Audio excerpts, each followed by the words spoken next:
Hello, and welcome back to the MJ Media podcast, which probably will have a different name later. We've been discussing.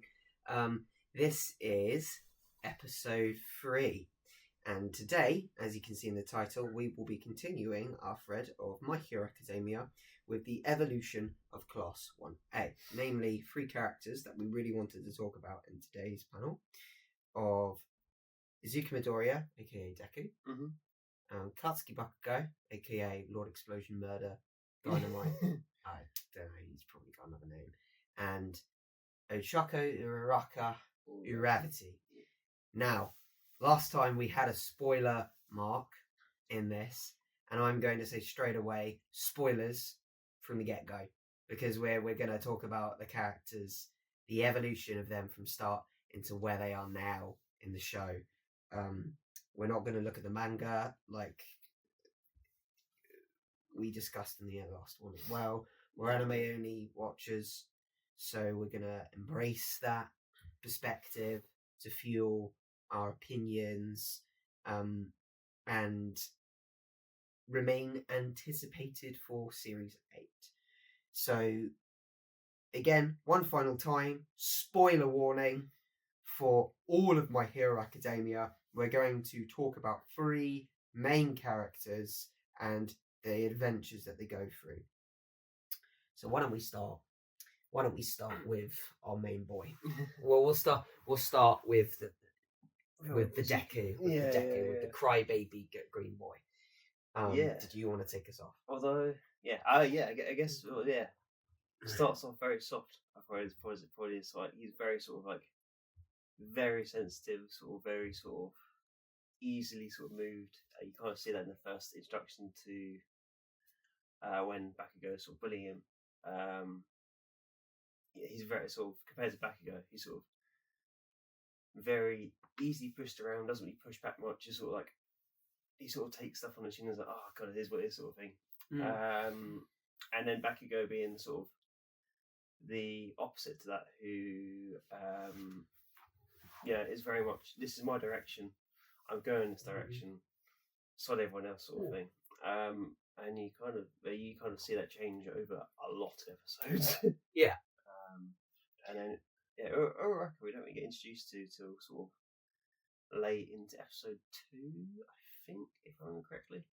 We don't see her until so the first episode is the origin of Izuku. The second one is him being told he can be a hero. Third one, he's training to become the hero successor. And I believe it's the 4th episode he enters the entry exam. So we don't see Uraraka till episode 4. I'm not mistaken. So it's great that the 3 main characters that we're talking about are the 3 main characters we connect with first. I kind of would call All Might a main character. I would. Yeah. He is the reason everyone evolves in this show, and he's very much the moral compass as to where everyone sort of directs themselves as to how we're going to symbol. That could relate to many things in this world, but the symbol of peace to our heroes motivates them to become a hero, and that's to I wouldn't say Uraraka did get inspired by him. I want to say she actually got inspired by normal heroes, I think. But we'll stick to Deku for now. We'll get back to her in a bit. But we are introduced to these 3 main characters from the start, and we get an opinion of them. We get Deku, who's our main character. We get Bakugo, who is the bully opposition. We think he's villain material. We think, I am stopping you from achieving your dream. And then you've got Uraraka, who's introduced. I will say it, because I know you're going to get to that later with her. The damsel in distress. That is how she was introduced. She was just like, oh, look, nice to meet you. Here's my power. And Deku started going like, oh my god, I just spoke to a girl. He's like, the anime trope, oh, a girl. I am but a virgin boy. Oh no, a girl touched me. And then the entry exam happens, and I don't think we see much of. We see her powers in play, but you see she's tripped over, she's hurt. It's like, oh, what do I do? It's interesting. You see her powers in play at the sort of the first hero exam, and you kind of she actually realizes not very far into like the hero exam, going, oh crap, my powers aren't that useful. And as you go through the arcs with Uraraka, like she chooses to go to a hero, to volunteer with a hero who's more combative. Like she chooses to go martial arts. Yeah. She chooses to go fight a more. It's practically a catchphrase. At this point, isn't it? Like, oh no, Uraraka's in distress. I wonder what she's gonna Gunhead martial arts. Yeah. Gunhead. I know, for some reason, Gunhead's not a popular character because he's sort of like a one-note guy. I kind of really liked the really tough man who actually has quite a camp interior. Yeah. I don't know what it was about it when he's just like, Gravity, get off your phone. Hang on a minute, are you talking to a boy? Yeah. I remember that. I was like, huh? What? I like this guy. Yeah, no. Yeah. But it's because she I think we get kind of I think what's the quote? I can't remember. We get a quote from like Uraraka kind of where she sort of tagged as, oh, you're a recovery hero. You can't really get involved in any of the sort of the action as such. And then she, rather than kind of being hit down by that principle, she chooses to go to someone who is effectively her opposite. Like she goes to someone to train with who's an opposite to her. But you then see over time, and as she evolves in her story, that because she's now got a combative skill and a sort of more recovery skill, she can cover up more ground. So she can recover people, but she can also be more effective in that now, we seem to be talking about her. We start talking about Deku and Bakugo, but I feel the vibe with Uraraka here now. Yeah. I'll indulge. What I liked about it, and it relates back to a previous podcast, is Uraraka quickly realised in Series 1 she shouldn't be too reliant on her power.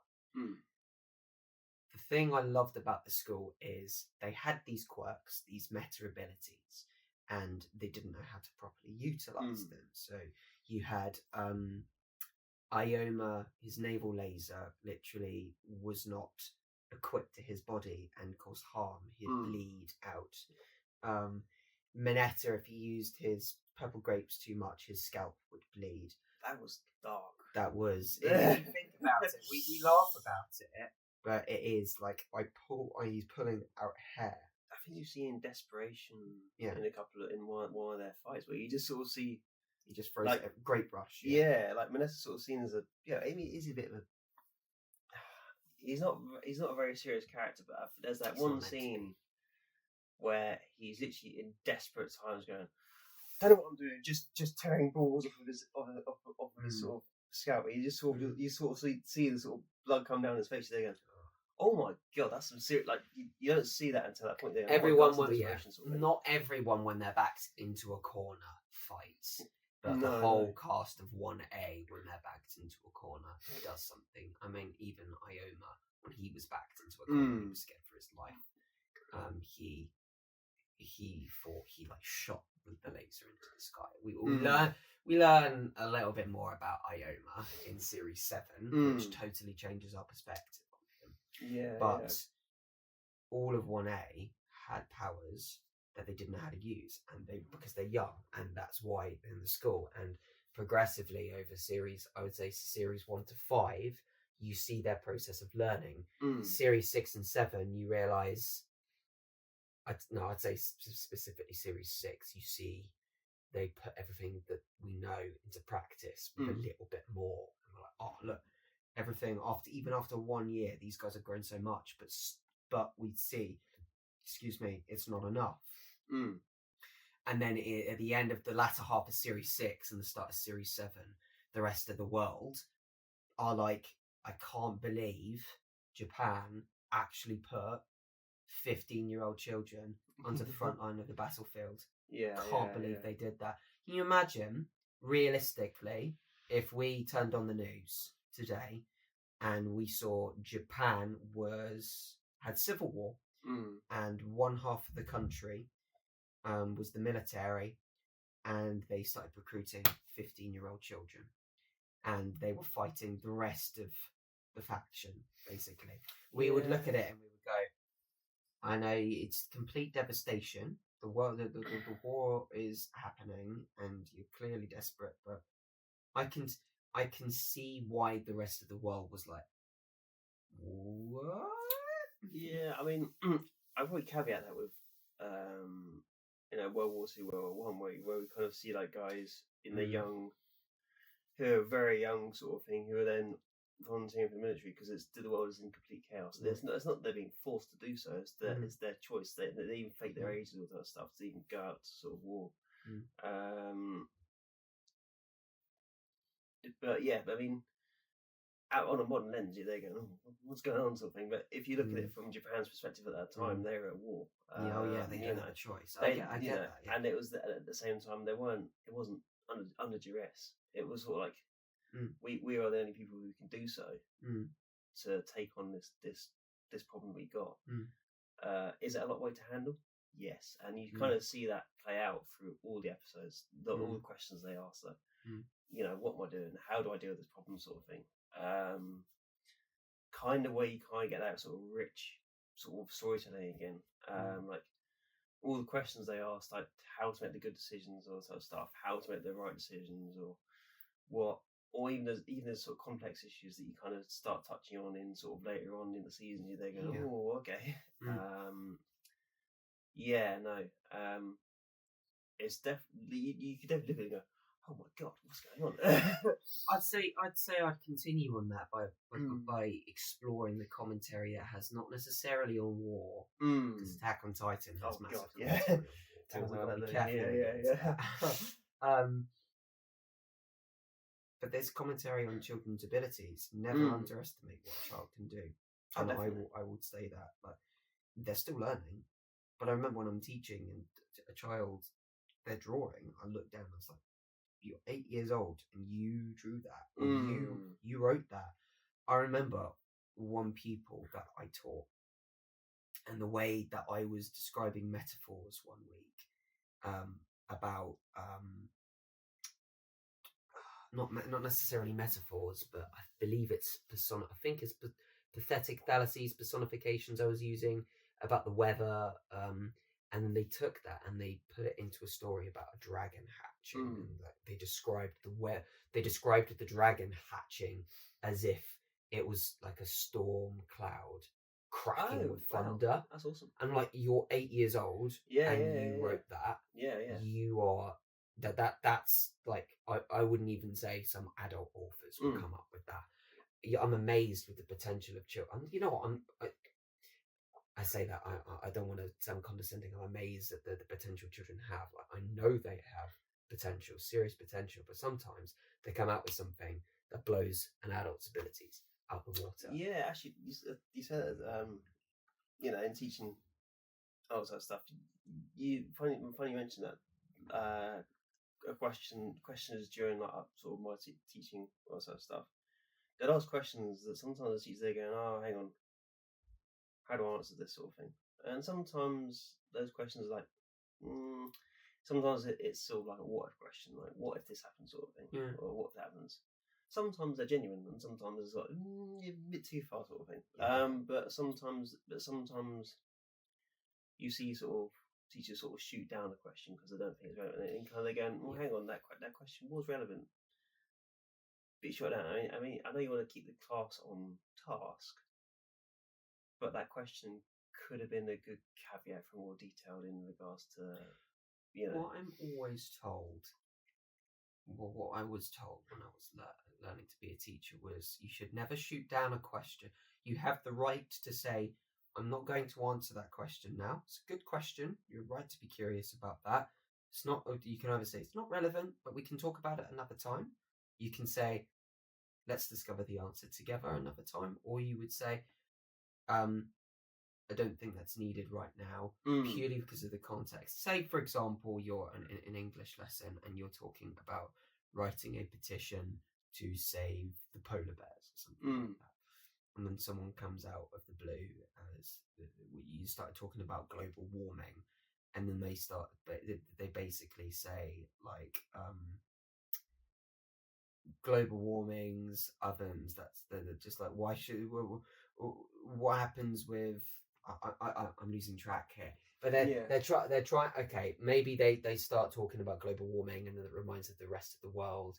And then they'd just say something like, why is there a war going on like now? I saw something online. I'm like, okay, we're getting off track now. It's okay. We can talk about that later if that's still on your mind, or that's not really relevant right now as well. Or, Mr. Judd, I saw you in the corridor talking to a TA about another lesson that we have this week. I'll be like, it seems like you're excited for that lesson. That's really cool, but that's not really relevant. You don't get what I'm saying. I indulge children, and sometimes we had like an idea box, and I would get back to questions and topics.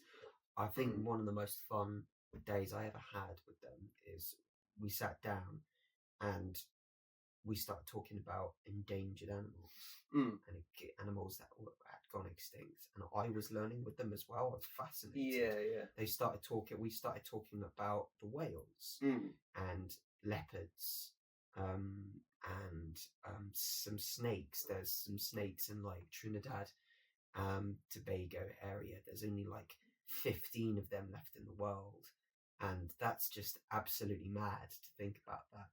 Well, it's interesting their life cycle, because some of those snakes, reptiles, and everything that, they come from like they've been licensed sort of prehistoric times, and now in this sort of time, like changing environment, they're now starting to struggle, sort of thing. Some of them are adapting, some of them aren't. There's a lot of caveats to this sort of global warming question that's going on right now. That granted, some of it's correct, some of it not so much. Trying to work out, because a lot of it's all very population's issue. Is that not quite? Well, that's a whole other. It's a whole other realm. It's of a lot discussion. More. We can get into that. Yeah, it's a lot more. Yeah, it's a lot more complex than just simple. Yeah, it's like not quite. Say for the benefit of this podcast, I'll bring it back round to what we were originally discussing about. We didn't digress too much because we were basically talking about the amazing potential children had. And they started learning about how to use these amazing talents. Now, Uraraka has the power of zero gravity. Whatever she touches, it defies the laws of our field of gravity, and it can levitate to insane heights. It could probably just keep going forever, ever and ever. But then if she then, I don't want to say not touches herself, but once she says a command and she to fingertips on top of one another, and she says release, and then the power deactivates. But if she used that too much, what I liked is that you feel that as though like it maybe affects like her blood cells and the motor neuron functions in her body, because then she gets nauseous and she gets sick. When she was too reliant on that power in series 1, it obviously she was sick and she didn't know how to properly use it too much without being, as you say, a support character. And I had a fear in series 1 when I watched her character. Like, we don't, as for all the other characters as well, like, please don't objectify them. Please don't make them one-note characters. Please don't make them this, that, and the other. Because series 2 comes along, and straight away we're thrown into a tournament. Like we're going to like, the sports games, and Uraraka's motivation comes out of nowhere. I remember it was just like she's super serious, and you're just like, whoa. Well, like, you're mega serious for this. Sort of locked in. I want my parents to watch me. She's a kid, and it's only natural for children and parents to be like, hey, look at me. Look at me, look at me, look at me. Cool. Why do you want to do this, Uraraka? I want to be a famous hero, get loads of attention, to get loads of money. Bam! Straight away I'm thinking like, oh. Yeah. Not what I was expecting. And that's a good and a bad thing. A good thing, like, I wasn't expecting it, and a bad thing, like, she's misguided. She's a bit misguided. Her heart's in the right place. She's misguided, and she needs to fine tune that in the school. I think, well, you kind of see her doing that after that sort of first sort of revelation, I guess maybe. Again, you sort of see Deku kind of brush off on sort of Uraraka again. I think the thing that you could probably take from the sort of the discussion between Uraraka and Deku is the sort of the way in which they begin to solve problems. Like we have this sort of very sort of Western idea, I guess, of females can do no wrong, and blokes are always incorrect, sort of thing.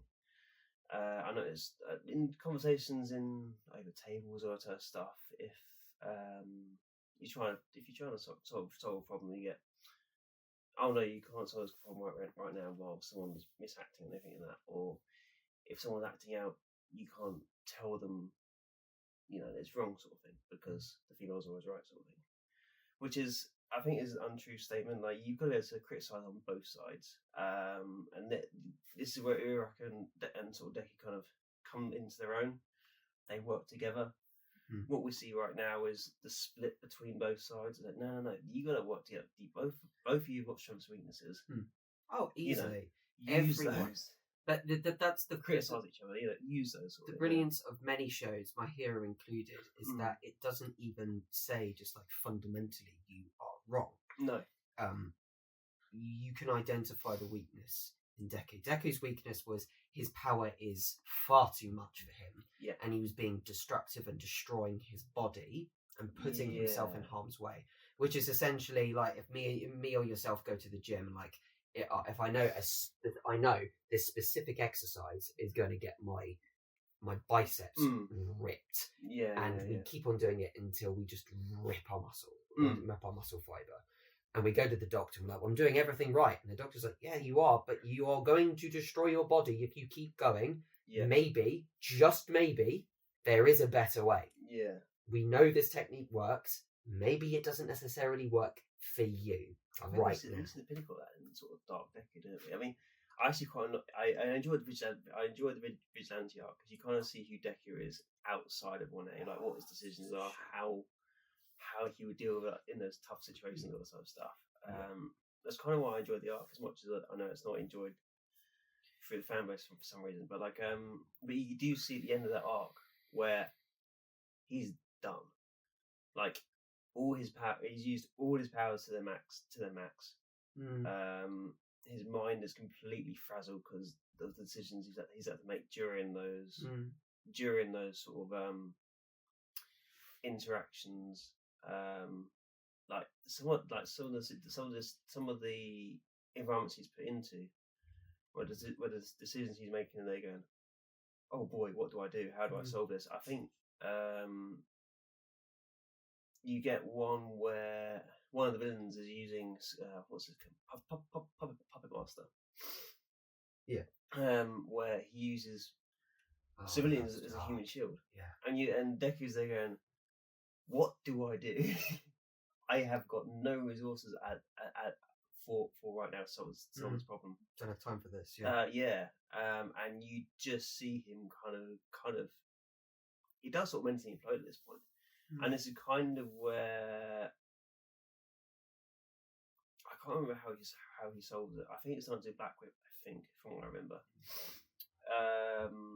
But I know after that fight is when Class 1A finally find him. And you see Deku in sort of such a broken down state that like he's delusional, his body's had it. But there's one thing that's driving him still, and the thing that I think is kind of, as much as he's kind of overdone it, the driving force that he still wants to go for is, I still want to help people out. Granted, that's fine, but like the way in which he was doing it wasn't efficient. Like he didn't have the resources available to him to then do that. He's still a kid. Build more. Yeah. So, and this is the evolution again. Very apt title, the evolution that Class 1A goes. Yeah. Deku, being this innocent little boy that wants to be the next symbol of peace, basically, knows he should be the next symbol of peace, has to go through so much more learning than everyone else to make sure his body is not destroyed, but also different ways that he can utilize his power. I remember the doctor said, like, again, going back to that muscle ideology, he works out his arm until it snaps. The doctor says, if you punch someone again like that, you are going to lose function of your arms. Yeah. To him, he's just like, I remember we joked about this. He's like, what do I do? I have no idea what the hell it is. Yeah. Like, oh my god, I know. I just shoot style. And then he starts incorporating the kicks. He then you got full cowling, other ways. He's got the support equipment. You've got Air Force as well. So he goes through a very almost pragmatic approach that he's trying to utilize everything and trying to figure out everything as well. If I really don't want to stray too far from our original conversation topic, we keep digressing. Uraraka, I think a very important. She doesn't necessarily. I don't even recall she had a origin episode because you have an origin episode for. I feel like we have an origin episode for Todoroki. Yeah, we do. We do have a Shoto Todoroki origin. We have Izuku Midoriya origin. We have Katsuki Bakugo origin. Correct me if I'm wrong in the comments if there's no manga chapter title for any other characters having like the origin treatment. We do have it for Shigaraki. I do remember Tomura Shigaraki and Tomura. Shinko Tomura? Shinko Tomura origin? Yeah, we do have those. But we never have one for Uraraka, and I would arguably say her origin was her fight with Bakugo. Yeah, probably. I almost forgot about that. I did almost forget about it. It is one of her more significant moments, and it has so many parallels to the way that she fought Himiko Toga in the last episode. Now, she really wanted this for the money. And when she went up against Bakugo, she just looked at this bully, this brute who's like blowing stuff up because he knows he can. And at the start of the tournament, he just walked out and it's just like, okay, guys, you guys are all weak. I'm strong. I am going to win. So, like, basically, metaphorically going like to everyone. Everyone's booing him. Like, how can you be so reckless? Boo! I think to speak to that slightly, just from again sort of teaching point of view, like Bakugo never sort of disarms himself. In the fact that it's one of his strengths. Yeah. He always goes into anywhere going, I will find a way to sort out the situation.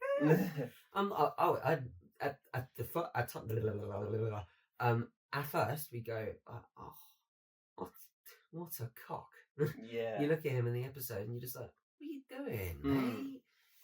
But as you watch it, as the series progresses, when he goes up against more and more villains and more situations, and he always goes into it just like, easy. Yeah. He's like, he never shows any sign of weakness. The only time we ever see him weakness and ever see him break is when he pulls Deku to one side. It's a very important scene, and I feel like we should get to that bit soon.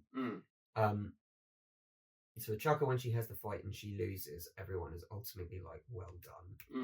You utilized your gravity powers. to the full extent, literally to her body's limit, but she still lost. And in that moment, she was so upset. She's like, Mum, Dad, I failed you. I didn't make it. I made it to the last round, but I didn't win. And they're just like, you're our daughter, and you did absolutely fantastic. You're happy, we're happy. So then she thinks, okay, I don't have to do this for money anymore. I don't have to do this to please my parents. I do this for myself. So she thinks, she identifies her weakness is that I need to be more physically able here rather than rely on my powers all the time. So gunhead martial arts. Very annoying to some people in the show, but for me, I love it. I do love it. Every time she goes gunhead martial arts, I think, yeah, go on, girl, kick ass. Kick ass. Like, throwing people over her shoulder, making sure the dagger is out of the hand. In that moment, she doesn't rely on her powers at all. And she's still got her powers at play, and that it continues all the way through. She always utilizes that strength in herself, and she's always trying to then evolve. You notice when a Chaco has more, I wouldn't say like she's stronger, like she's dense. Like, that's the wrong way to say. She's physically more able. She can endure more. You notice that she gets a little bit more resistance to her power, and then where was I going with this? It comes about that I forgot my chain of thought. That's really irritating. It you might have to jump in here whilst I remember what I was originally saying. Is this where again that's all that major battle where Shigaraki's literally sort of like blown the city apart, and they've all just used their powers? I'm not talking about that. No. That's it. That's what I was going to talk about. Her love for Deku. Yeah. So she's building on that with her powers, but then she realizes that she's got some affection for him. She looks. I think it is hinted at a little bit. That she doesn't know why she can't get him out of his head. Her head. We've all been there. We've all been there. There's just like I can't get this boy out of my head. I literally don't know why. I look at him. I look at the way that he fights, the way he adapts. He never gives up. He's finding it tough. And he's putting his body in harm's way. Why can I not get him out of my head? Why? Yeah, I mean, it's not obviously shipped for like ages on down the season, and it still isn't really shipped now, I guess. I mean, I'm not going to swear. I ship it like crazy. Yeah, I do. I've never shipped a couple more in any anime ever. Yeah, there's in Dragon Ball. There's a ship that you will see come into the fray very soon, which is another one of my favorite anime couples. We'll see. Carry on. But like they're sort of never obviously shipped, but you over time that you see them bring each other up little. It's not an obvious ship. No, which is kind of what makes it good, because it's both. They both look up to each other in some sort of way. That's what it should be. Yeah. Like in some sort of way that they're going, oh, you're cool, and then she's like, oh, yeah, actually, I quite like the way you think, and vice versa. Very clear that Deku has unidentified feelings for her as well, because every time he spoke to her originally, he always started blushing. Was like, yeah. But for Uraraka, that's why I liked it. It was more of a chance for her light bulb to click, and not Deku to be like, I love Uraraka. It's Uraraka thinking, I might actually love this boy. I might actually have feelings for him. And when it's revealed, it is more like a little. She is a schoolgirl. It's a little schoolgirl crush. She's like, don't talk about it. It's like, admittedly, when I was in school, when I was a little schoolboy, and I had a crush, and people found out like what my crush was, I was exactly the same. I was like, don't talk about it. Yeah. So we've all been there. We've all had a crush, and we blush, and we're like, But when she realizes I'm here to be a better hero, Deku's doing the same. He's buckling down hard, and he's really focusing here.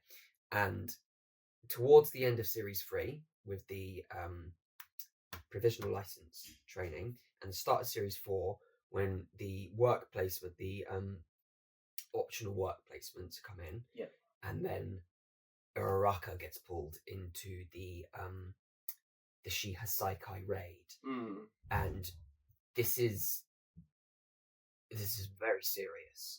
This is, I mean, they've been invaded by villains, which is like, oh, this is awful. But this was a very serious, like, a child is held hostage for the Japanese mafia. This is immensely serious.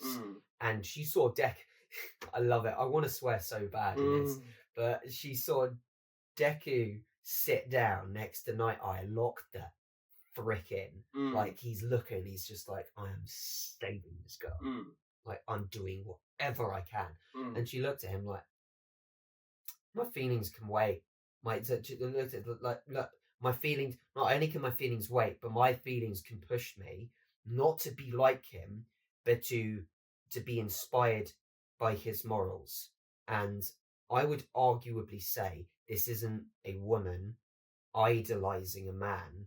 This is a woman finding her own, being inspired and finding her own strength. Yeah, she sort of works. She uses Izuku as a framework to build her own philosophy. Good way of putting it. Like it's slightly tweaked because she has to be slightly tweaked to enable for her to use her powers in a certain way. But she kind of uses Deku in a moment as sort of like a framework of, oh, so you do it this way. I'm going to do it slightly different. I'm going to change sort of something else, something slightly different. Yeah, that's good. And what happens is Izuku almost notices it. Sort of as you go through the episode, going, oh, hang on, she's changed something up here, and you kind of see them both kind of go. I kind of see what. Yeah, it's almost a bit like a question and answer to a degree. I like that your way of looking at it. I never would have thought of it that way. So how they're lifting each other up. Yeah, so Deku's kind of given the questions to a degree for the framework, and then Uraraka kind of comes up with an answer to something maybe. Yeah, and tweaks it to her own philosophy. I think I want to caveat slightly because this will probably go, oh, we should all be separate. This is kind of see where you're going with this. And this is. I don't want to particularly focus on, oh, we should all be separate and be independent. It's like, not quite. We can't see it right now where everyone's going, oh, I want business and money and all that stuff and all this sort of independence. We all want money. We want money to do the things that we want to do. Yeah, like of course we do. Like, there's no shame in being able to do it together, working out how to do it together. This is it. I knew you were coming to that. Yeah. This is just it. No one should ever fight their battles alone all the time. There are some things in this world you ultimately have to do alone. And those are the decisions within you. Yeah. No one can make those decisions for you. Yeah. The physical battles and the way of life that you move forward, no one has ever said you have to do that crap alone. No one. Deku never realized that. If you think about it throughout the entire series, he's like, I need to be better. I need to keep on being better and keep on going and going and going. He's friends with the people around him, and he looks at the way that they're fighting. Like, he looks at Ida's fighting style. He looks at Uraraka. Like, when Black Whip comes along, he goes, like, oh wow, Uraraka and Froppy. I need to learn how to do zero gravity, to learn how to use float. I need to look at Froppy, the way she uses the tongue for Black Whip. I can't remember what else. Other people that he did. Obviously, Bakugo comes in and helps him train as well. But the way that you look at Uraraka and Deku being not like a normal ship, I really like that you use that term. They lift each other up, but they don't even know they're doing that as well. Uraraka goes, I like Deku. Now, this could hold me back, and I could constantly be saying, like, why isn't he reciprocating feelings? It's like, he's he's focused on his goals. I should focus on my goals too. Deku sees how focused Uraraka is. Like, look at Uraraka. She's really focusing on her own things. She's focusing on getting better. I'm going to do the same. They keep on going. The point at which, again, the evolution of Class 1A, the point at which it reaches like that encompass is Deku versus Class 1A in the Vigilantes arc, and then Uraraka being the final, like, powerhouse. I am lifting Deku up. Because if you know, in the whole, just like little by little, and then the Paranormal Liberation Front Walk comes in, and Deku takes that big leap up. He has the responsibility, like, look, everyone is going to find out about One for All and All for One. People are, so he's just like, he jumps into the fire, out of the frying pan into the fire. He's just like, come on, Uraraka, like, the scrap, bro. Come on. And he is fighting where he even like who's the old dude who's All Might's master? Oh no, we went into this and we don't even know that guy's name. Oh, that's criminal. Damn it. We can't. We have to know his name. Come on, we got to figure it out.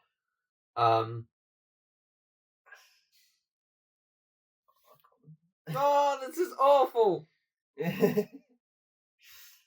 Oh, the dude with the old man with the jet boots. Yeah. Oh, this is bad. Never mind. We'll figure it out. If I figure it out, I'm just gonna timestamp it. Just the realization on my face. But even he's just like, Deku, wait, no, don't fight. If he takes your power, Japan is doomed. Stay back. And even then, he's just like, no, I have to help everyone. I have to. I have to save everyone. And then the vigilante happens, and he's still like that. Now everyone knows about my power. Now Japan is doomed. I'm leaving 1A to protect all of you, and like, I have to do this alone. All of this time, he was like, I need to be better. And then it ultimately pushed him to his lowest point. Like, I have to do this alone. Because if people are with me, they could die. I almost saw Bakugo die. I almost saw my master die. I almost saw my teacher die. Like, I saw some of my biggest idols and my biggest friends in my life. I almost saw them die. I have to do this alone. And then Uraraka comes in on top, I would say, in one of, if not the most emotional scenes in the show. Uraraka becomes one of my favourite characters. She that everyone is just like, Deku comes back and he's like, Class 1A, just like, stop it, don't do it by yourself, stop it. Literally hitting some sense into him, like, stop it, stop thinking that you want to do this by yourself. We have always been here for you, mate, and we always will be. Let us help you. Deku like gives in body, and then brings him back, and everyone's just like, you've done this, your powers doomed the country, get back. And Uraraka is like, hey, shut up. I think there's probably is this part of the season as well where Deku kind of realizes, oh, I think she likes me. Because that girl's talking about you, is she? Yeah. Oh, because he hasn't really been aware. He clocks it in Series 7, doesn't he? Yeah. There's a moment they stand together. They're just like, they look at one another, and they're just like, if we survive this. Yeah. We're getting it in. Yeah. But yeah, the moment that she kind of, because it's not even, you're not even prepared for it. There's no pre-warning that she's going to jump in and take this burden on. It almost just happened, and it even catches up the class itself. But she doesn't think. No, and that's just All Might always says, like, a hero never thinks. Their legs and their body acts before anything else. Like Deku just did, like in the first episode, his body acted before his mind did. He's like, I've got no power. What I'm doing, I am going to die. But his body literally acted by itself. Uraraka's body acted by itself. She jumped on top of the school, grabbed the megaphone, and told all of the adults to shut up. It's just like, listen, we are trying to help you. Let us help you, and let us help this boy who has arguably done more than any of us ever would to save not only us, but you. You're shouting at him. This boy he's broken. He's lost so much. And you're shouting at him to get out and die. Like, listen to yourselves. Yeah. Let us help him so he can carry on helping us. No. What if the villains come here? And then she shouts, I am literally begging you. He is a kid. And he has only ever, I'm getting teary now, he has only ever wanted the best for the world. Yeah. He always will. And then me and you start crying. Deku buckles to the ground, clutching his heart. His heart is throbbing with like this love and pain as he just weeps on the floor.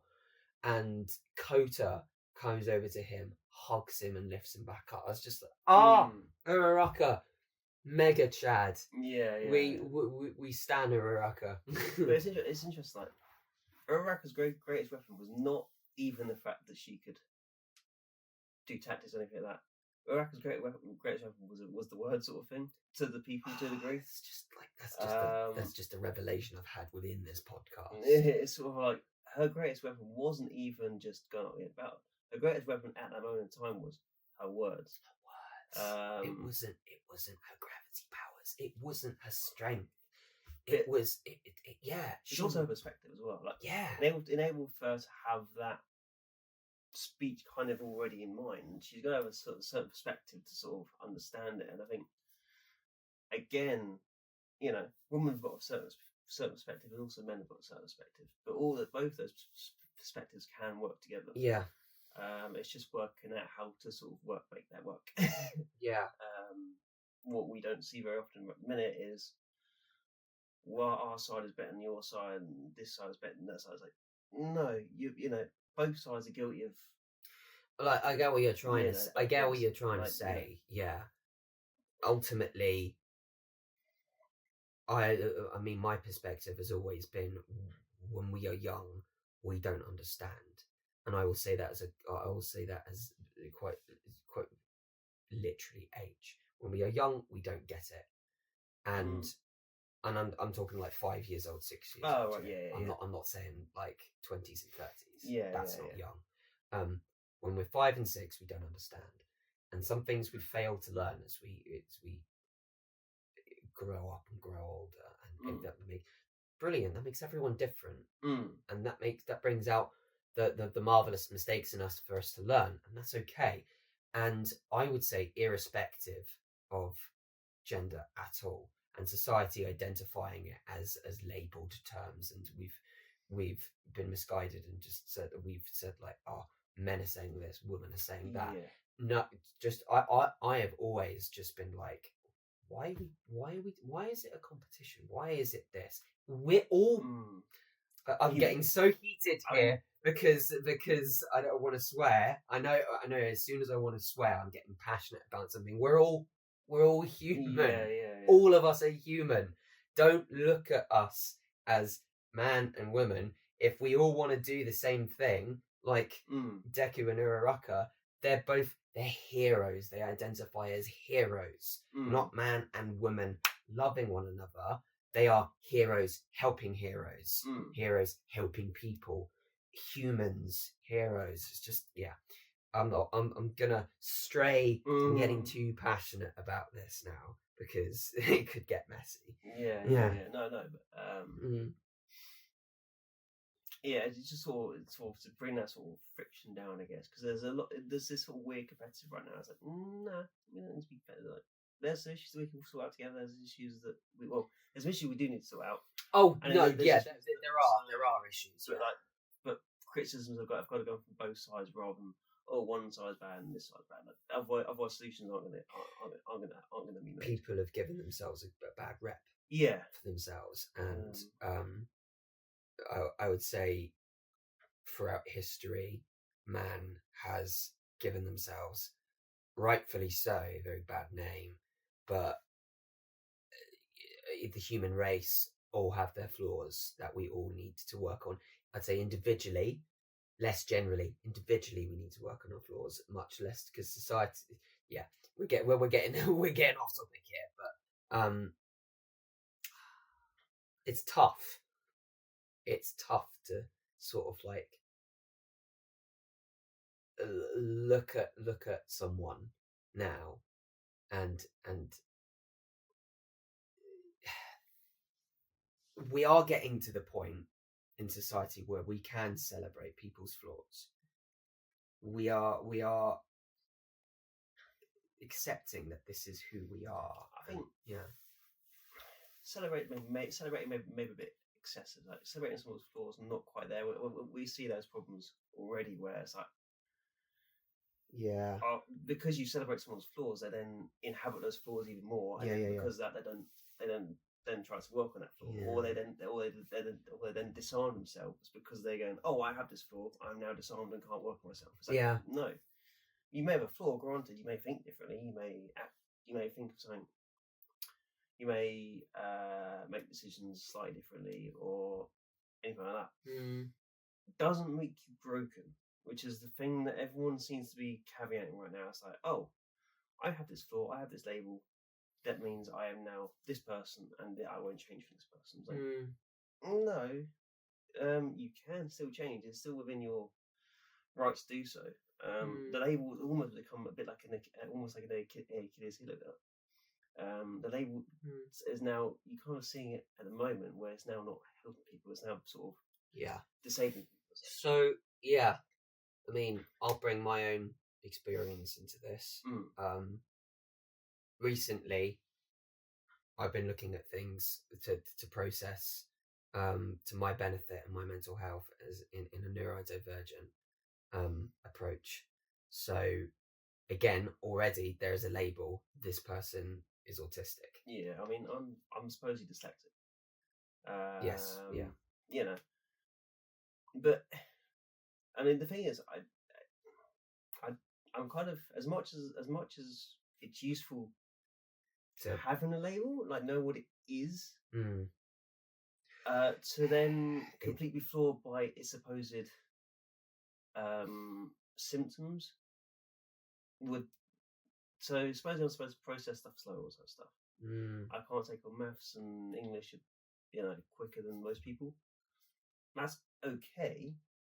But if I'm gonna let that fall completely, then there's no point. I just think everyone. I just take on information slow. That's it. I just think labels. I get what you mean with the symptoms and all of that. That they can help, but sometimes they can just miss the point entirely. Yeah. I think the only label that matters is your name. Yeah. Who you are. Yeah. Is it you are Elliot. Yeah. I am Matthew. I think that's all that matters. You know. I mean, everyone has completely different opinions on that, and that's 100% okay.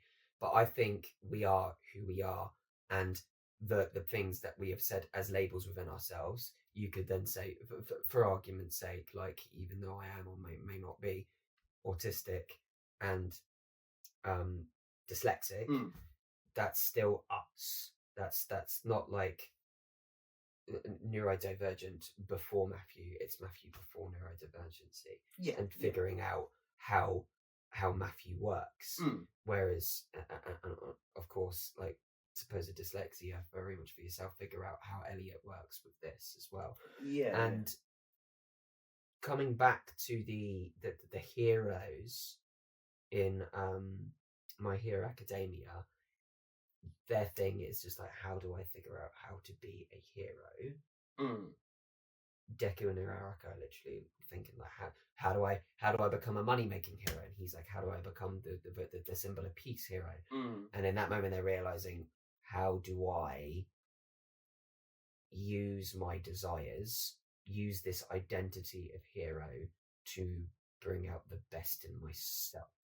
in me. Yeah. And for Midoriya, I've always wanted to help people. He thinks, I like people, so I save them. I save them. He's like, I just like people. I like people, mate. I can identify with Midoriya massively. I like people. I want to save them. And he realizes the most thing that makes him unique when all of the All For All predecessors are like, kill Shigaraki. He's bad. He's like, no, he's not. I want to save him. Why do you want to save him? He's literally the epitome of evil. He could not be any more Lord Voldemorty right now than he is right now. And he's like, nah, I'm not going to kill him because that's not who I am. It's not like I am. All of you guys are telling me to be the symbol of peace, but I don't want to be what you're telling me to be.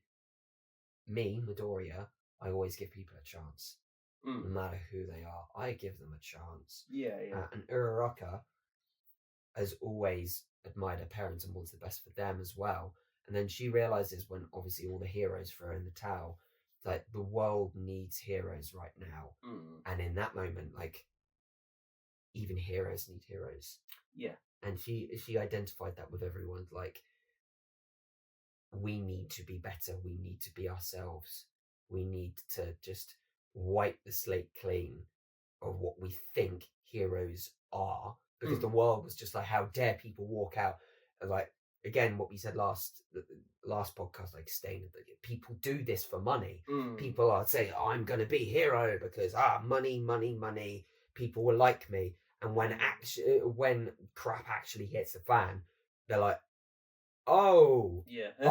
this is much worse. This is actually bad. Yeah. Everyone quits. Everyone rightfully goes, heroes are, what the hell is going on? They were doing it with money. They were kind of deconstructed down to, they're doing it with the money. They don't care about us. Again, a label that they see Midoriya, a hero.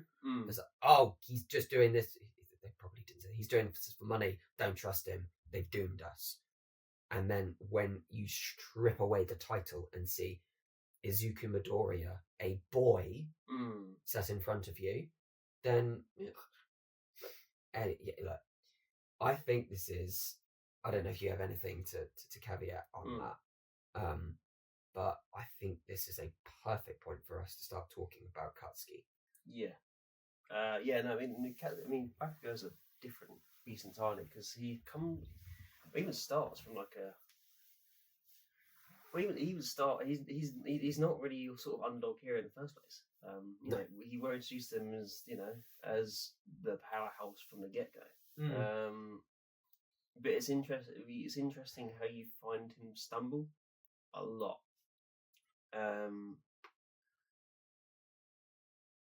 Like because he's so brash from the get go, and because he doesn't really think a lot from the get go, you see him running into mistakes. I think it was like the hero test or something, where it's Midoriya and Bakugo, and at this point, both these guys hate each other. But both these guys, they're going, I hate you, sort of thing, and they openly know it. And Bakugo, because he's always seen Deku as weak. He's kind of, he overplays his hand. And he goes into the situation all guns blazing, power, muscle sort of stuff. And Midoriya knew that from the get-go. The problem with being aggressive all the time is people know your beast. People know who you are behind the scenes. People know who you are there and then.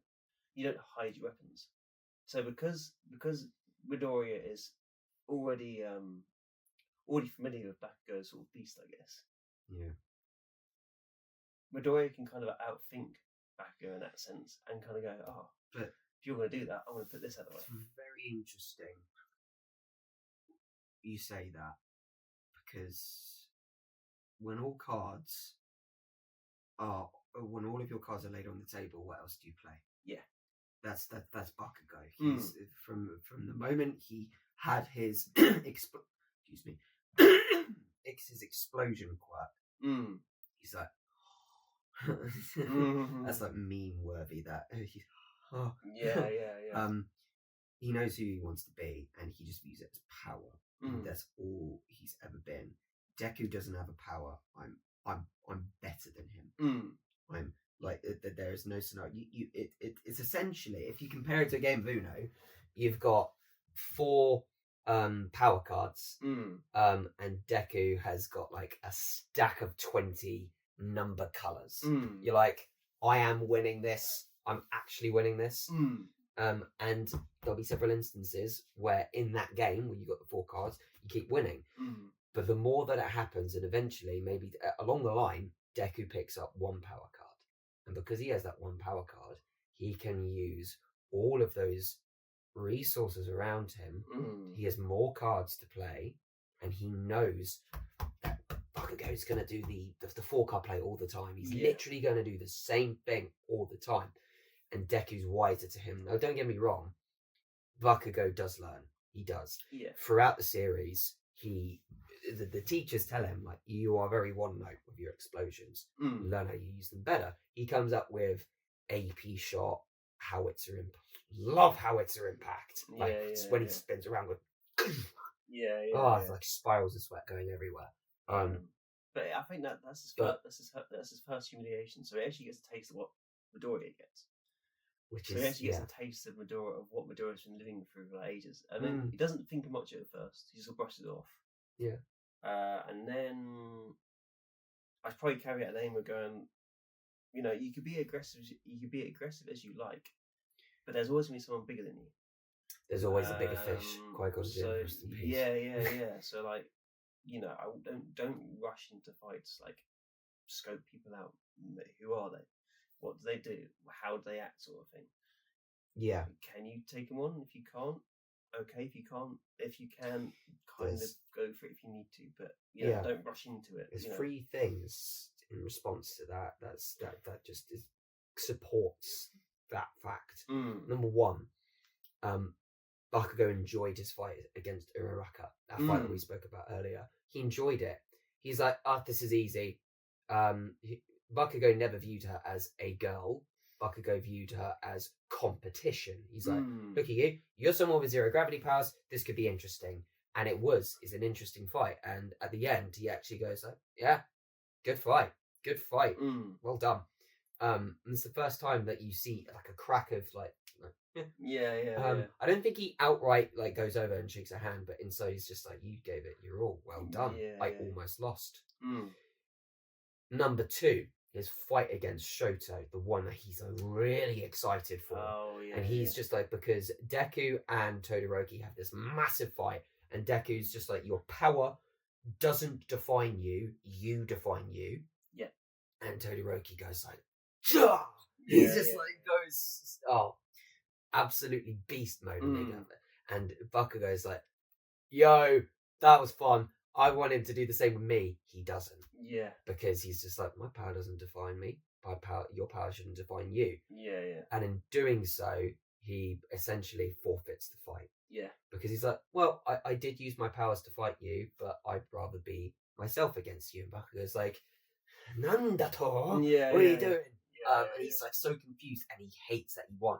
It wasn't the power, the explosion, the glory he wanted. No. The third point there, feel free to come in after I'm done with this third point, is at first I didn't understand why this was his origin episode, but now I'm starting to understand why it is. When this all started to lead towards him and Deku having to team up to fight All Might in the final exam. Yeah. At first, when I watched the episode, I don't understand why this is his origin.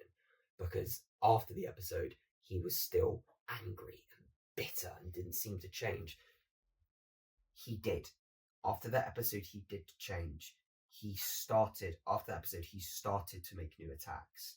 After that, he started to acknowledge that, like, there are other people around me. He acknowledged Kaminari.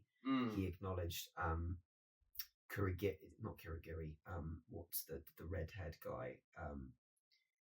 Oh God, Red Riot. Yeah. He acknowledged these characters that care for him. He's just like, yeah, like you guys are here. And I remember when they saved him, he's like, here's some money. Thanks for spending all your money to get your binoculars to find me. He's like, there you go. Yeah, so it's like that. Yeah. That only happens after his origin episode when he's like, don't need you, Deku. I'm gonna fight All Might by myself. Bang, bang, bang, bang, and All Might like beats him up like crazy. And All Might even stutters when Deku comes in fully charged, powered, and we think, oh, he's going to attack All Might. Smack around Bakugo's face, literally smacks him around the face hard. He's like, "You're such an idiot! I'm trying to help you." Like, and in that moment, he's like, he is just he thinks, I absolutely hate this. I cannot do this without Deku. In this moment, I cannot do it without him. And then, yeah, I think what happens later is definitely the Deku and Bakugo fight. Is kind of the defining sort of. I would say it's sort of that sort of defining sort of arc or sort of post where like it all begins to sort of mesh together. I think what happens, and we don't really get this teaching anymore. I think it needs to be sort of rebrought back. Is we fail.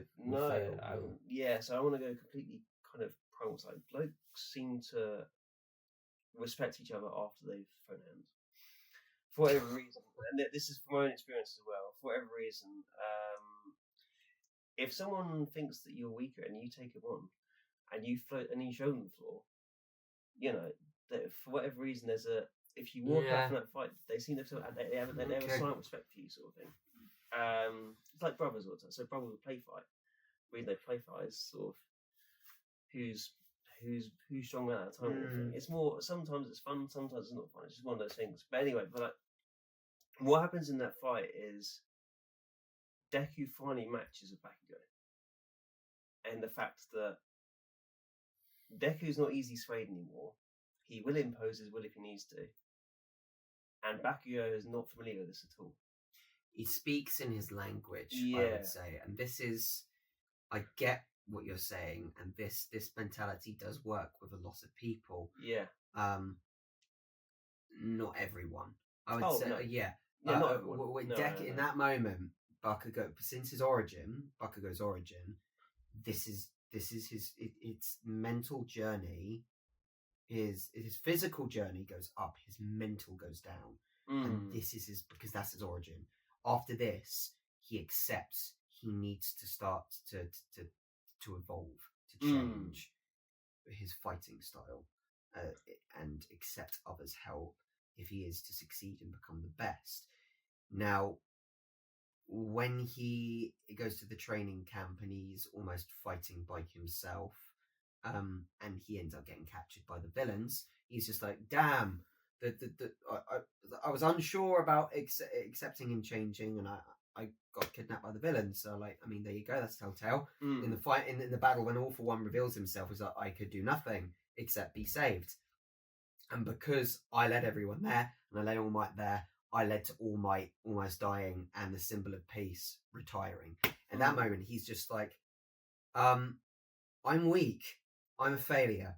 He's like, everything that I've ever been, I've always succeeded. So why am I constantly failing? Why am I letting everyone down? He's just like, and Deku sees that in him. He breaks down. You finally see him cry. He's just like, I don't. He's thinking like, I don't understand. I don't understand. Why am I always failing? I'm like, I've been told to get back up, and every time, like, my mentor, for Christ's sake, my mentor has retired. It is my fault. Why? Deku just looks at him and says, I could sit you down and tell you it's not your fault. I could tell you that, but you're not going to listen. So instead, let it out. Fight me. that was the language that Bakugo understood. Red Riot would equally be like someone like that as well. Like, why am I not strong enough? Fight me, let me get stronger, let me stand my ground. Whereas someone like maybe Uraraka or Ida would be someone that you could sit down and go like, it's not your fault. He could sit Ida down after the Stain fight and just go like, your brother almost dying to Stain was not your fault. Please understand that. And Ida goes like, because he's always been a very intelligent man. He's like, I get you, Deku. But Bakugo is not that sort of person. No. He is brawn. He was brawn over brain. I would now say he is a very intelligent fighter. Almost one of the most intelligent fighters in the fray. Well, you see it in the evolution class 1A again, and that main fight after the Vigilante Deku, where Bakugo has now gone out to go find Deku, and at this point he kind of become a substitute for Deku. Like he's got all class 1A rounded up, and he's going, we're going to find Deku. And you see when they're taking on Deku, Bakugo is now strategically taking on Deku with class 1A. With class 1A's quirks, he's now directing class 1A to take on Deku to then disarm him. Which is kind of, it's sort of that. Excuse me. You kind of get that switch around where Deku won the first fight with Bakugo. And then... Oh, yeah, he did in Series 1, didn't he? Yeah. Yeah, and you kind of get that switch around where even when Deku's got full quirk or sort of stuff, he gets a switch around where Bakugo's now become a better person, more thoughtful, a bit more switched on. He's now able to take on Deku with full quirks. Yeah. Is that okay? Interesting. It's, for me, Bakugo had the dream. I am going to surpass All Might. I am. It's I am going to be better than him. I'm going to be the next best version of him. When he then starts to see the world around him change into everyone loves the person that I hate because he's weaker than me. But why is it? So he's weaker than me, but he's doing better than me. He's liked more. He's talking to All Might, my hero, my literal idol. He's best buddies with him. And then he clicks, and he's just like this, like, you and All Might. You and All Might are together. I love the comment that he makes when Deku and All Might are whispering about One for All outside, and Bakugo turns around, it's like, could you two not be any more obvious right now? Shut up. He's great. And then All Might was like, yeah, you're right. Because he's got a lot of sense, and he starts to realize, like, the vision that I had, the path to my dream is shattered. Like for me, when I go for some careers, and I just like, there you go, I'll get my career. It's never what you think it is. It's when you get what you think you want, it's not what it is, or the journey to get what you think you want isn't the journey you think it is. So he accepts that. Like Series 4 is always one of my favorite series because the main like violent arc, Bakugo's not part of. No, he's not. The next arc after that is him getting his provisional license and having to was that series? Yeah, Series 4. Yeah, is he has to learn to be an inspiring role model to kids, and his way of going up to that was going up to the ringleader, and it's just like, stop trying to act cool. I know you. Yeah. Stop trying to act cool and just have fun. Just embrace life for what it is. Series 5, he says, like, you're going to help. You guys are going to help me, but we're going to do it my way.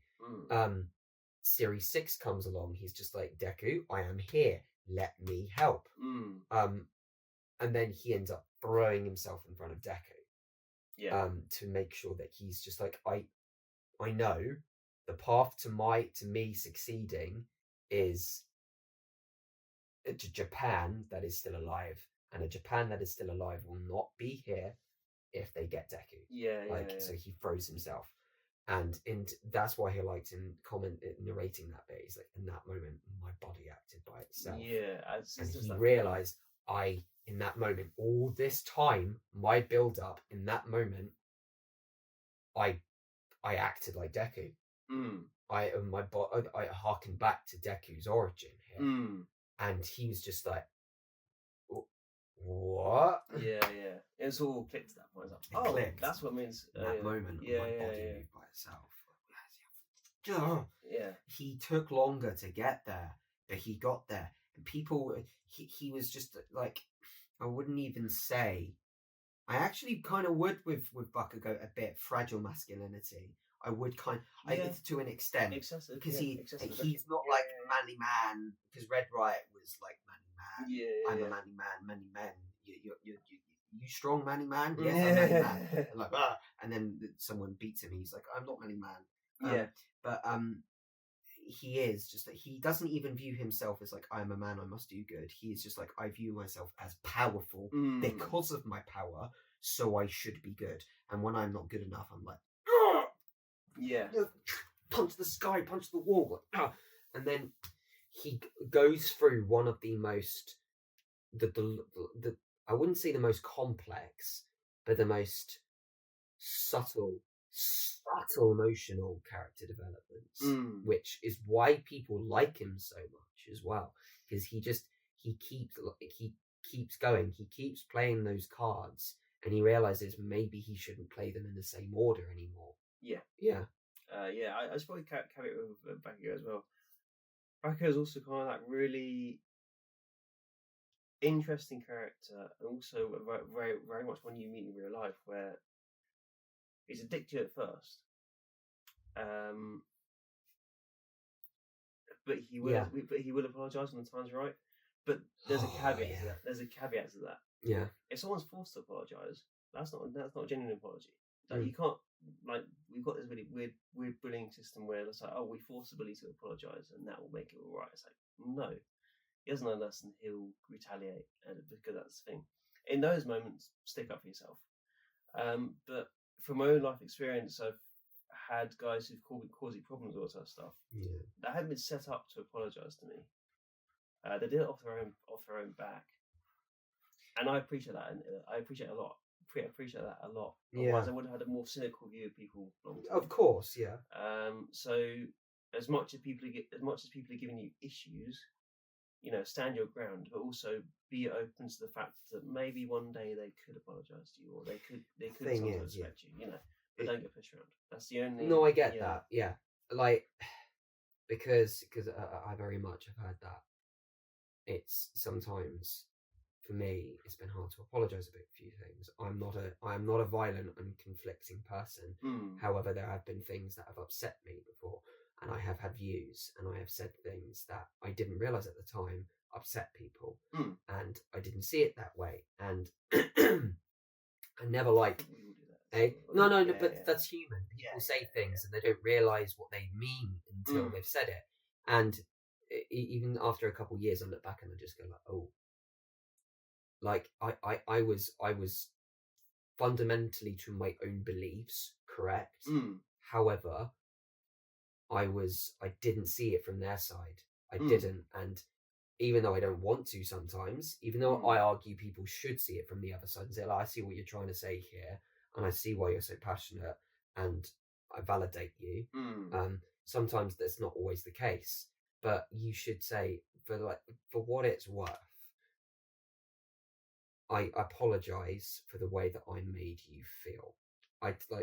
Because for Bakugo, I guarantee you, even if he could go back in time, he said, I would not have changed a thing. I wouldn't have changed a thing about how I did it. No. He's just like, with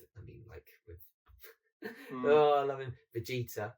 I will say it very briefly. Vegeta is a character that would not go back and change a single thing about himself. He's like, no, I am who I am. I would not have got here if it weren't for me doing those things. Sure, I've made mistakes, but that makes me who I am now. Yeah, and if people say, if I could go back and change this, there are things that you could. Everyone would like to go back and change something. Yeah, but it makes us into who we are, whether we like it or whether we like it or not. Yeah, you're you're the answer to your own mistakes, sort of thing, and your own challenges. So like, I wouldn't go back and change stuff. Like, I've made mistakes, granted, but I wouldn't go back and change stuff. And I mean, if anything, as much as the pudding sucks, that you get a lot of sort of strength from it. You gain a lot of sort of you gain mental toughness from it. You gain a lot of strength from it. Like bullying at time will always suck. How would you spin that around to a more positive light? The end of the day, like, as much as the hits suck, they definitely make you stronger mentally, and they definitely make you stronger physically. So embrace that when you're It's still not right. I get it. I get it. Yeah. And I have been in the teaching environment, but you're not going to change it. I have seen. Yeah, I know. I've seen pupils hit other pupils. It's not right, and I have to explain to the person that hit them, like, what you did was wrong. Why is it wrong? One, it's just like, they told me to hit them. 2, I didn't mean to hurt them. And 3, they upset me. They should apologize, and they didn't, and I wanted to hurt them. Like, yeah. If someone does something that really upsets you and gets you, yes, you want to see them hurt. Yes, you want to see them apologize and cry like you're crying. I get it. But hurting someone is not the way. This is my view. Unless they lay hands, I think you're right. Unless they lay hands on you. Yeah. As soon as they lay hands, then it's you know me. I've always been anti-violence. Yeah, and I get that will never change about me. I will say, hand on heart, for me, 1 person in 8 billion, nothing was ever solved with a fight and a violence. That is just me. Yeah. However, I can see everyone's mentality on it.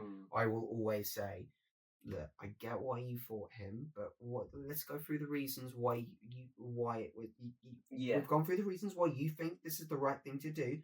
Okay, that's cool. Let's go through the reasons why this might not have been the right thing to do. Yeah. Okay, like you've.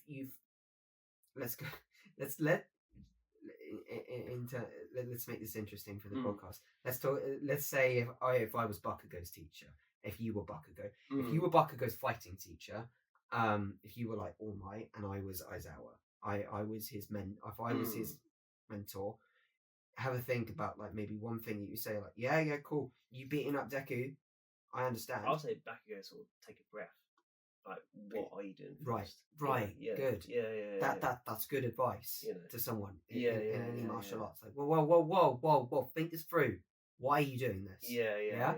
And I would say, because again, Aizawa and All Might both got in on the fight that they had, and they both, whereas All Might was literally like, let them fight, and then All Might came onto the scene and said, okay, enough.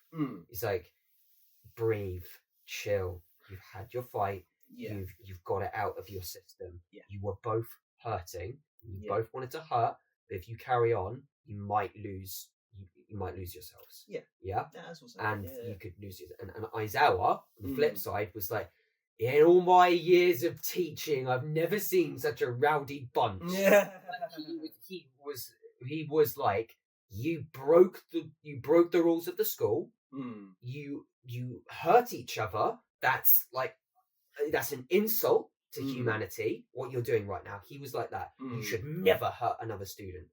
But when All Might convinced him to let them keep fighting, it was because Aizawa then looked on the other side, like, let's look at the negatives. You hurting each other, it's not going to solve anything. You're just hurting each other. But then on the other side, he's just like, some of my best pupils, Bakugo, was emotionally venting, and my pupils need to emotionally vent, and he needed to discover that about himself. He needed to learn that lesson. Deku was trying to enable that, and like he understood that, and he was like, look, I am very much the opinion that fight was a bad idea, and he even punished them for it. He's like, you are going to clean up the house for the next couple of weeks. Your cleaning duties, like, rules are rules. You broke them. But he's like, I get it. He's like, I get it. I get what you're trying to do, but next time you've got to think of a bit more of a civil way to it. Whereas All Might was on the other flip side, is like, hit each other again. I will, and that's why All Might then took Bakugo and Deku off and said, like, I will oversee their training. They can have tiffs with one another. Deku can evolve one for all with Bakugo, and Bakugo can continue to let his anger out in ways that he can, you know. And then that was the agreement. All Might's fault was letting that fight go without supervision. Because a fight without supervision can get bloody. And then Aizawa let the fight happen that he knows should happen, but then warranted supervision and say, like, if it goes too far, then that's that. And then we get to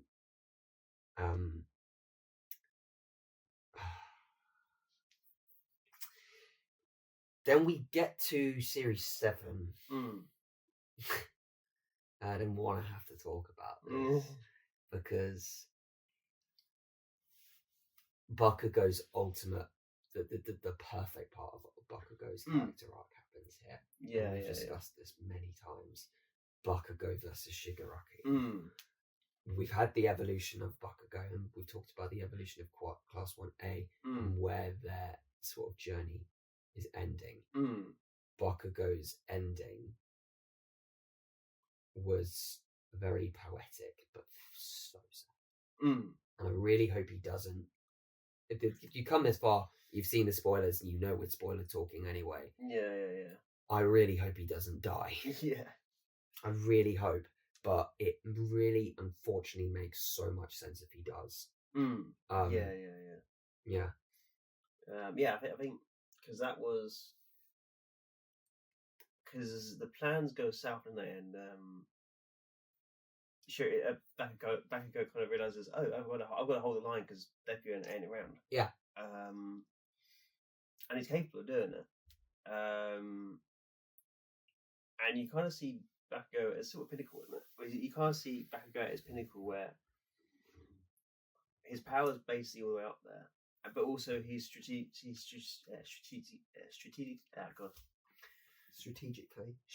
aware. Like he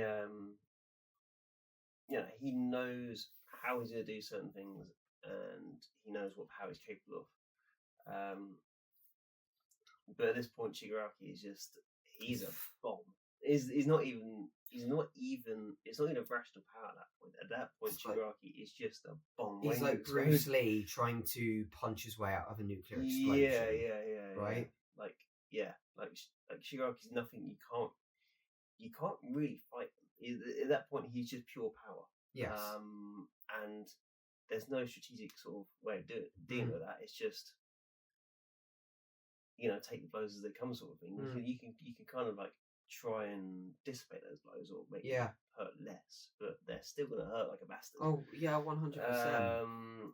So yeah, but you just sort of kind of see back and go sort of go, I've got to hold the line now. I've got to hold the line to kind of keep it going, and that you kind of and that's that pinnacle, is like that final shot where Shigaraki's made the final shot of Bakugo, and it's so annoying because Bakugo's basically taken off the board as soon as Deku comes in, and you just see. It's funny. You actually it's the first time you see Deku raise like Bakugo. The first time they complete switch where Deku looks Bakugo and just gets angry. You just see it was a reverse. So it harkened back to how they used their powers in the first series. Bakugo used his powers recklessly to destroy his body to save someone, even though compare it to the robot fight. Bakugo was using his powers. He was angry. He was doing the things strategically, like in the most destructive way to get the most points to secure victory. Deku threw his life away, threw his body away to just save someone, even though it wasn't the smartest thing to do. That's what Bakugo did. He threw his life into the fire destroying his body in the process, literally blowing his heart up, to even hold up against Shigaraki for a minute so Deku could come onto the scene. Like you say, Deku comes onto the scene, sees dead Bakugo, and flips his lid, and he becomes destructive. And in that moment, being destructive and destroying all of his surroundings, and Shigaraki's just like, and then Mirio comes in and like snap out of it. Nothing was ever solved from being like violently angry. Come on, like, but scene red. yeah, I didn't blame him. I would have been the same if I walked in and Bakugo's on the ground. I was just like, pull out a gun and like, prepare to meet God. He blew up my boy. But it's poetry. Like Bakugo never once struggled with his powers like Deku did throughout the entire 6 series of My Hero. Midoriya struggled to hone his power without destroying his body. Bakugo was always just like boom, boom, boom, boom, boom, boom, boom. I'm fine. And then in this one, he's like, boom, boom, boom, I'm not fine. My body is being destroyed, like Midoriya. And when he realized his body would absolutely be destroyed, he had a flashback to All Might. And in that moment, he finally cracked. The surface, the hardened, toughened surface of Bakugo finally. Yeah, and in that moment, he's just like, I've always said I wanted to surpass you. I always wanted to do my best. But at heart, all I've ever wanted is your autograph.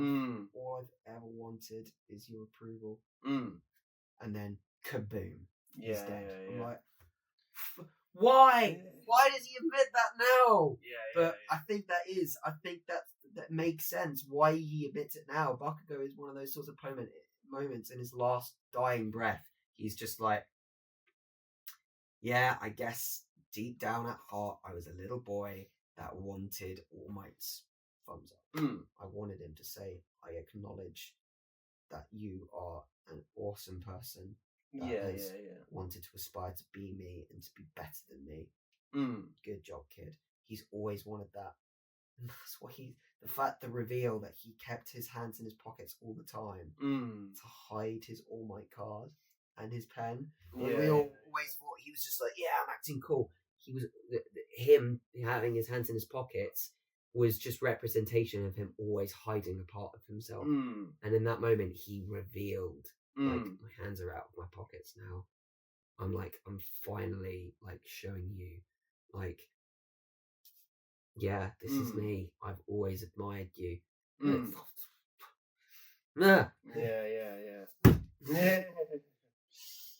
Hate it. Elliot watched this without me as well.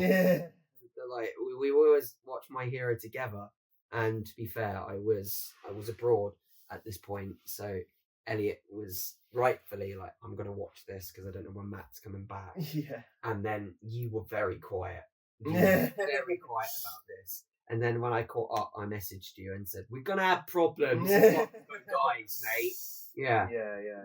No, it was that was definitely the toughest scene, but intrigued to know where it goes. For sure. Yeah. I mean, I don't know about you. Do you have any other thoughts? No. I think that's sort of random. We really have spoken a lot about this in reverse order as well.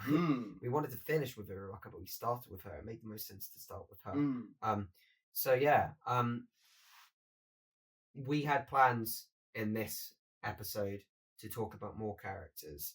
However, I think that neatly wraps up some things about what we wanted to talk about, the 3 main characters. Maybe in the future, if you guys liked our My Hero discussion, we can talk about other 1A members. Generally, we did speak about their evolution from the perspective of Uraraka, Deku, and Bakugo. If you wanted us to talk about some other character evolutions from 1A, let us know, and then maybe far in the future we could do that. But we got one more. We do have one more My Hero episode coming. Yep. And to tease what that's going to be about, we're going to start thinking, we'll take a step back from Midoriya, Bakugo, and Uraraka, and we're going to start talking about all the other characters that are intrinsically and extrinsically linked to All Might, and why every character that has ever interacted with him matters as well. So that's the preview into the next podcast episode there. Other than that, any other closing remarks? No, that was it. Yeah. Mm-hmm. Nice one. All right, guys. I'll see you in the next one. See you then. We'll see you in the next one. Yeah. Bye.